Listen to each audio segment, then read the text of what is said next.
When you receive your Teslong NTG500 Borescope, it'll come in one of two variations, either a flexible model or a rigid model.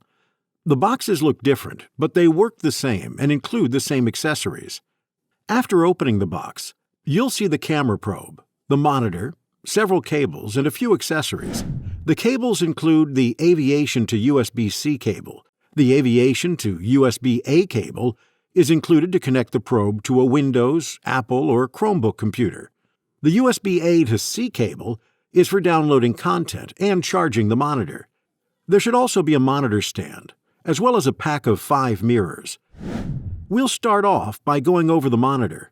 On the front, you'll find the buttons for power, settings, enter, mode, lights, photo or video, and up and down. On the back, you'll find the probe lock, the speaker, the stand mount, and the reset button. On the bottom, you'll find a rubber door, and behind that, the USB-C charge port and the microSD card slot. Now we'll install the borescope. First, we thread the aviation to USB-C cable onto the probe. On top of the monitor, you'll find the probe port. Now, we'll take the probe and plug it in. If you haven't already, remove the protective tip from the probe. The device should start with a long press of the power button, followed by the screen logo, and the ring light on the probe should turn on. You'll see some icons on the screen, including the SD card indicator and battery level in the upper right corner, the date and time stamp in the lower right corner, and in the upper left corner, you'll see the photo or video mode indicator. If the battery indicator is low, you should charge the device before using it. To change from photo to video mode, just press the mode button to switch. The third mode is playback, to view the photos and video that you've taken. Next, check your light button to make sure you can toggle through 3 light levels as well as turn the light off to adjust your illumination. These probes are just under 20 caliber in size, to fit easily in a 22 caliber barrel.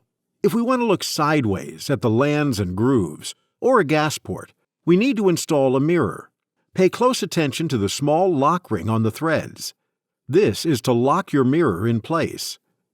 This probe has a fixed focal distance of about 10 millimeters, but the threaded mirror is used to adjust the focus looking sideways.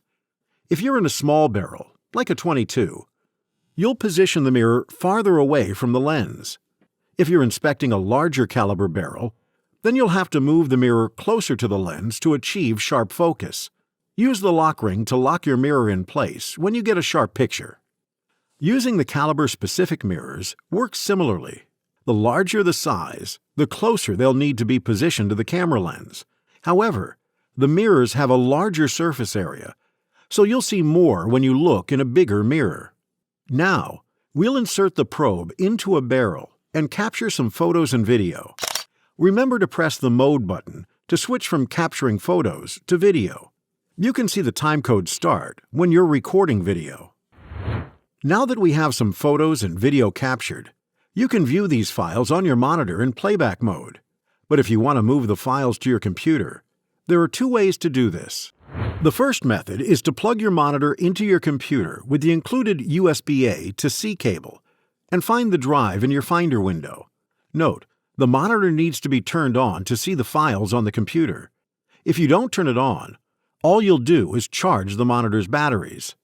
Navigate to the DCIM folder, and you'll see the photos and video from the device stored there and can drag and drop them onto your computer. Another option for removing the files is to remove the microSD card and insert it into a card reader and pull the files out of the DCIM folder. If you want to adjust the settings on your device, click the Settings button to see the changes that can be made to the resolution, date stamp, and audio. Click Settings again to go to the second menu page with adjustments for the auto power off, language, date, time, format, default settings reset, and the version information. Finally, to get the best image quality from your borescope, clean the camera lens and mirrors before and after each use with a soft microfiber cloth and a cotton swab. For stubborn stains, you can use warm water or rubbing alcohol, but don't use stronger solvents. The screen and monitor case can also be wiped down to clean away dust and fingerprints with a microfiber cloth and a few drops of warm water or rubbing alcohol. That covers everything you need to know to use a Teslong NTG500 Borescope.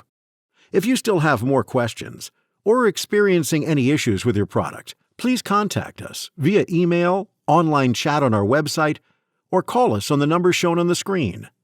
And thank you for purchasing your product from Teslong.